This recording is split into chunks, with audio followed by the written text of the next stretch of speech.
It was a testing day in Town City as Captain Ball just received the message confirming the bodyguard's trial. All this started about a month ago when 4 serious crimes were committed in the Oakway suburb, the suburb where Skallow, Joe and friends live. The bodyguard was the one accused of being behind these crimes, with all the witnesses and the evidence collected pointing to him as the most likely suspect. All this contradicted Skallow, Joe, Majornick, Thomson and others' story that the bodyguard had been in bed with a flu during the weeks these crimes were committed. As a result, Skallow, Joe, Majornick and Thomson, after being deputised, conducted an investigation of their own. Although Skallow, Joe and Majornick discovered nothing new, Thomson however did, a ring hidden inside a glove. Not a ring sold by the trinket gemstone jewellery store, but one that could help them track down the true culprit. After the 4 investigated this potential breakthrough, unfortunately unable to conclude anything useful, brought it to Sergeant Bobby hoping he would find a lead. Being unable to, but with a plan, Sergeant Bobby and the 4 brought it to the Town City Central Police Station, where Captain Ball authorised it to be examined by their forensic team. The forensic team tracked down these items to a man named Mammoth Marcus, who supposedly belonged to the small but rising gang called the Crimson Crabs. Immediately following this, Ball received the message in question. After Captain Ball read this new message aloud, Joe cried out, "Trial, we have new evidence proving that the bodyguard is innocent." Sergeant Bobby jumped in and added, "You should have consulted with us first before setting the date for the trial. You should have given us at least a week to investigate and see if we could find anything new to help this case, which we did. You should have known better, Ball. You've been in the police force for almost 20 years. A rookie wouldn't have even done this." "For your information, Sergeant Bobby, it was not me who set up the trial. It was in fact Sergeant Blade who organised and arranged all that. All I did was sign on the dotted line. Maybe I was wrong for not disclosing this to you before making it official, and for that I'm sorry. But to be honest, when I temporarily deputised your friends over there, I did not expect you to find anything useful or anything at all, and was astonished that you actually did. Again, all I can say is sorry," refuted Captain Ball. Thomson chimed into the conversation, saying, "If you can't cancel the trial, can't you at least postpone it until we follow this lead?" Captain Ball answered Thomson's request with, A week is all I can give you. The people of Town City, especially the people of Oakway, want this situation sorted out as quickly as possible. Business owners are afraid that their establishments will be targeted next. They are afraid someone will get hurt. They want the man or woman responsible locked up tightly behind bars. You can understand that, right?" "True," joined Skallow, "but they would want the actual culprit locked up, not just anyone, and we might have found the man they are looking for. So give us this week, and we will bring whoever is responsible here." Captain Ball and all the others agreed with Skallow and with the conditions he made also, after which Sergeant Bobby and the 4 left Captain Ball to fill out the necessary paperwork. Sergeant Blade had been hiding outside Captain Ball's office listening to the conversation taking place, planning something. When she saw the 5 exiting Ball's office, she quickly and quietly slipped off to put her plan into practice. Throughout his and Sergeant Blade's conversation, Captain Ball had been sipping the coffee that Blade had brought to him, with Sergeant Blade glaring at Ball each time he did and sipping hers to hide her scheme. After finishing his coffee, Captain Ball felt woozy. Sergeant Blade went to close the blind to the window looking into the corridor outside Ball's office, and went to close the blind looking to the outside world too, but before she could, Captain Ball asked her, "Why are you closing the blinds? I didn't ask you to do that." "I thought it might help." "You've been working too hard lately, you should rest for a bit," she advised in the same cheerful tone she had been using the whole time. "You're right, I should take a break," Ball agreed. However, as Captain Ball attempted to rise out of his chair, he collapsed. Hearing this, Sergeant Blade turned and saw the captain sprawled out unconscious. She then went over to his desk and collected all the papers relating to delaying the bodyguard's trial, slipping them into her shoulder bag, and so after switching off the light, closed the door behind her and went on her way. Around mid-morning the next day, Skallow, Joe, Majornick, Thomson and Robo were in Majornick's pickup truck travelling towards Mrs. Allen's residence, the case's new prime suspect, Mammoth Marcus's only known location. They were listening to the radio, enjoying the latest releases of all popular musicians around. Their music was interrupted by some breaking news. Town City's top news anchor John Ernest reported, "Police Captain Arthur Ball, captain of the Town City was found yesterday late in the evening by a janitor who immediately informed one of the on-duty officers. I spoke to Bull's top sergeant, Sergeant Athene Blade. She had this to say. This is an unexpected and most disturbing piece of news. Captain Bull is loved by all who know him, so it is beyond me as to who would do something like this. He is overseeing the string of cases that occurred in Oakway, and the culprit responsible. That might have something to do with this. Here at the TCCBS, we will continue to investigate until we find the underlying cause of this. We will continue to keep you updated on this developing story as more come our way. This is John Ernest for TC News Services signing out. Immediately following this story, John Ernest returned of another relating story. He reported, in a relating story, the trial for Boris McLean, known as the Bodyguard, the man accused of committing or being involved in the string of thefts that happened in Oakway 4 weeks ago. This trial is scheduled to begin at 10 o'clock this morning. Even though the accused was under Captain Bull's jurisdiction, we have no evidence to connect this with the attack on the captain. We will keep you updated of any developments on this story or the previous one or any other story relating to the Oakway thefts. This is John Ernest for TC News Services signing out. After the second story finished airing, Major Nick sarcastically remarked, looks like someone didn't want the bodyguard's trial delayed. I wonder who that could be. Sergeant Blade, everyone said together. But why? Asked Thomson. What does she have against Boris? Not a clue. She must be up to something, but I don't know what, replied Skallow. We must find Marcus before Blade does. They turned down Creek Road, but stopped a couple houses before Mrs. Allen's address. Back at the town city high court, the bodyguard was being led into the courtroom handcuffed by 2 police officers, who were holding him by the biceps. Everyone was there, the judge, the bodyguard's lawyer, Mr. Jeff Lawson, and the owners or managers of the locations robbed with their lawyer. Sergeant Blade was also there standing guard, as well as the witnesses, the clerk and the jury. Members of the press, Sergeant Bobby, Captain Bull, who had recovered enough to attend, and the McLean parents were there, overseeing the proceedings in the gallery.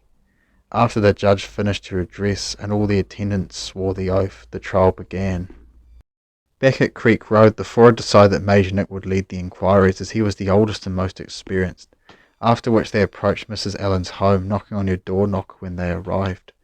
An old woman greeted them, asking what they wanted. Major Nick answered, Ma'am, we are from the Town City Central Police Station, and are you Mrs. Margaret Allen, of 381 Creek Road? Yes, that's me, she replied.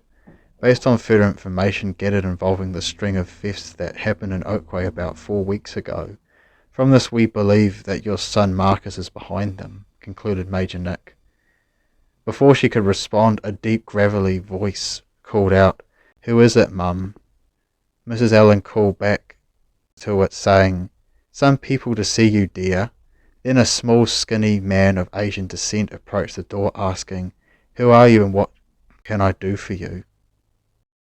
Returning to the courtroom, the petitioner's lawyer had just finished reading out the charges against the bodyguard, with his lawyer submitting a plea of not guilty. Then the first witness against the bodyguard came forward.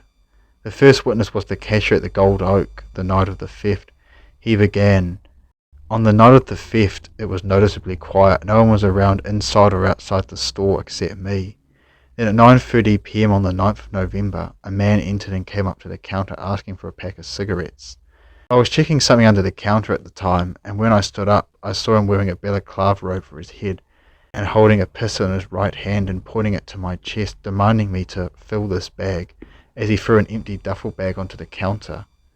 After I complied with him, still pointing his pistol at me, took the bag, placed it on his left shoulder and walked backwards out the door, after which hurriedly entered a truck parked outside. Then it drove away. How do you know it was Boris? Asked Mr. Lawson. Because of his bushy beard, his muscular physique, and his uncanny sky-blue eyes, that I would recognize as the bodyguard anywhere, the cashier answered. What about the pistol? Has it been located? No, explain that, Mr. Lawson continued. He could have buried it anywhere.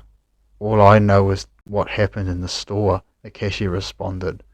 The petitioner's lawyer stood up and said, "These questions are getting us nowhere. He has told all he knows.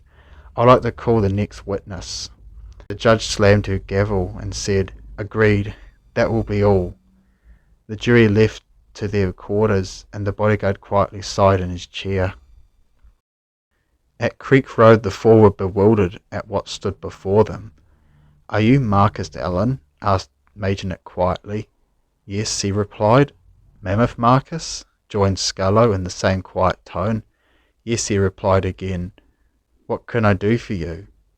"You can't be," cried Joe. "You don't fit the description at all."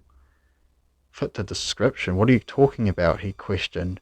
"The description of the man responsible for the theft that happened in Oakway," returned Thomson.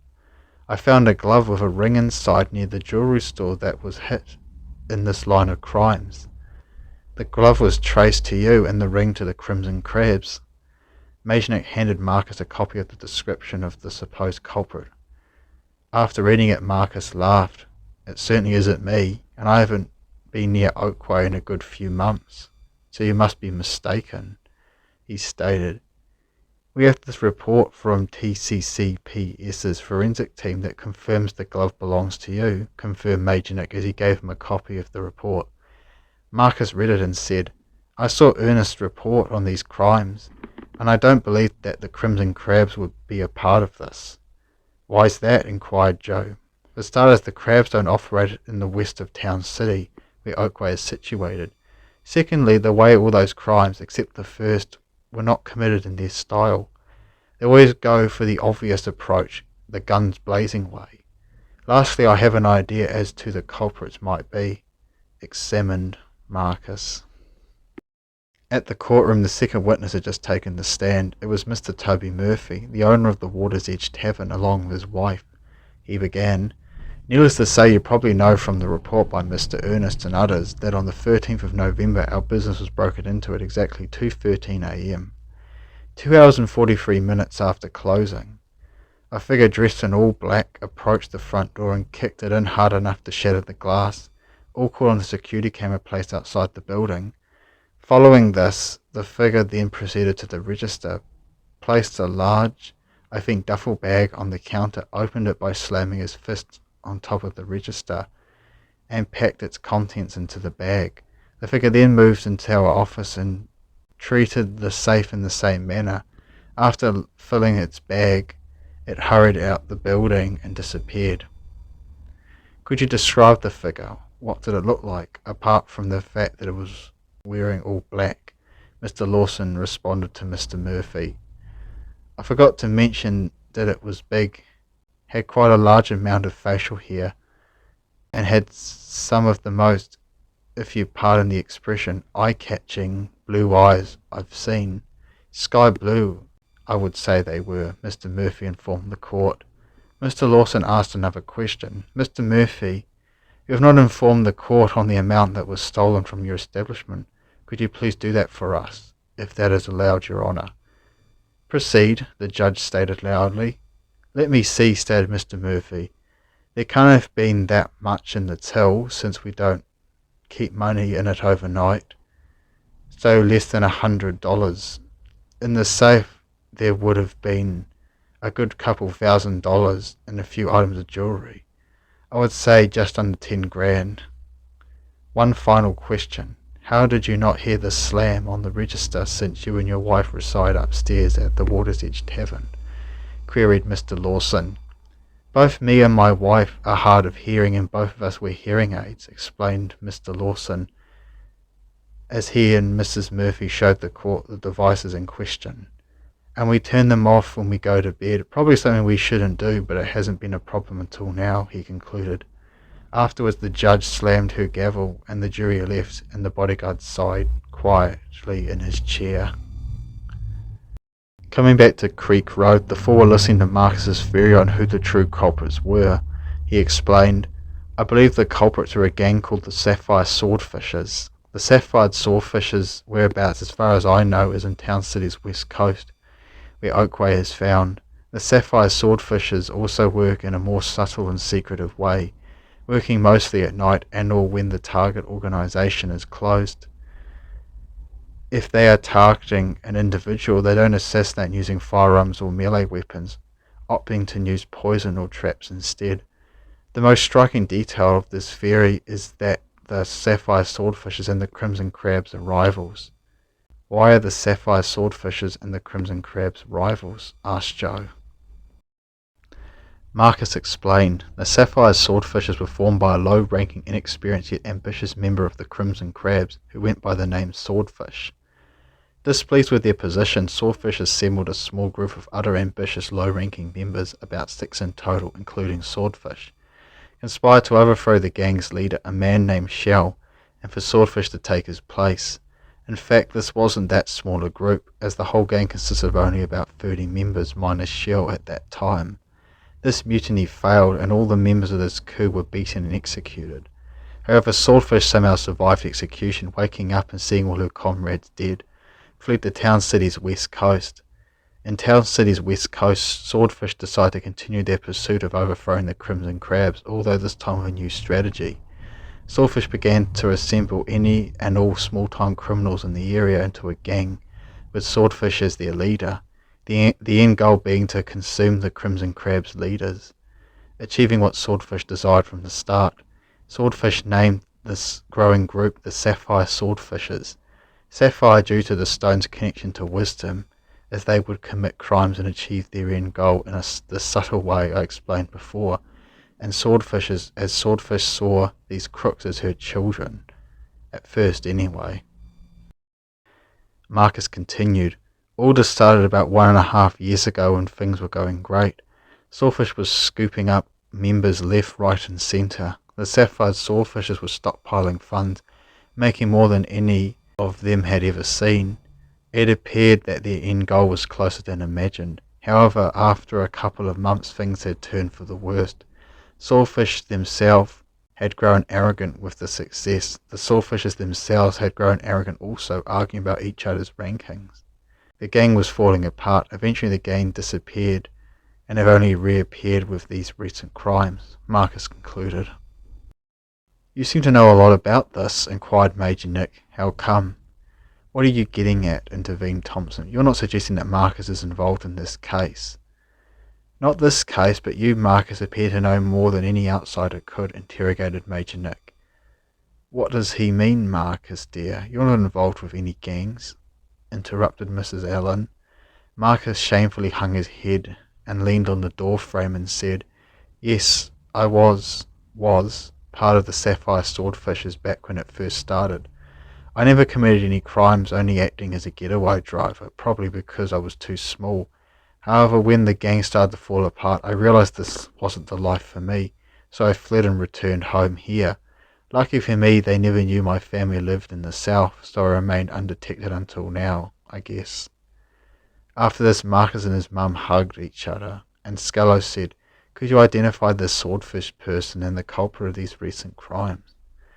Unfortunately, I couldn't, not that I wouldn't want to, returned Marcus, but Swordfish kept their identity well hidden, and it's likely the culprit is someone who joined after I left. Suddenly a thought walloped Thomson on the back of the head. Blade, he uttered. Blade, everyone repeated. Blade, Sergeant Blade, of course. Sword, Blade, fish. Oakway is a seaside suburb, deciphered Joe. It explains the attack on Bull. Blade must have known that the trial was being delayed and did what she could to stop that, argued Skallow. It all adds up, agreed Major Nick, checking his watch. Seeing the time, he cried, I had no idea it was getting so late. The trial could nearly be over. Then he asked Marcus, Would you come with us and tell your story to the judge? Mrs. Allen, Marcus's mother, tried to stop him, saying, I don't want you to go to prison. I must do what's right, Marcus stated solemnly. There is an innocent man on trial for crimes he didn't commit. My story will free him, and if that means I will face consequences for things I've done in the past, that's fine with me. I've been hiding from this chapter in my life, and now it's time to bring it to a close. Meanwhile at the court, all the petitioner's witnesses had given their testimony, and it wasn't looking good for the bodyguard.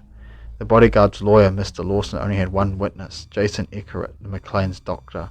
Mr. Lawson's other witnesses, the bodyguard's parents and friends, were rejected by the judge and petitioner's lawyer due to their overly personal relationship with the accused and because of their absence from the court.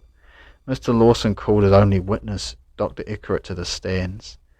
"Are you Dr. Jason Eckert?" began Mr. Lawson. "Yes," replied Dr. Eckert confidently. "Are you the doctor of the accused and of the accused family?" continued Mr. Lawson. "Yes," echoed Dr. Eckert confidently. "Would you now, Dr. Jason Eckert, tell the court your story?" concluded Mr. Lawson. Dr. Eckert cleared his throat and began.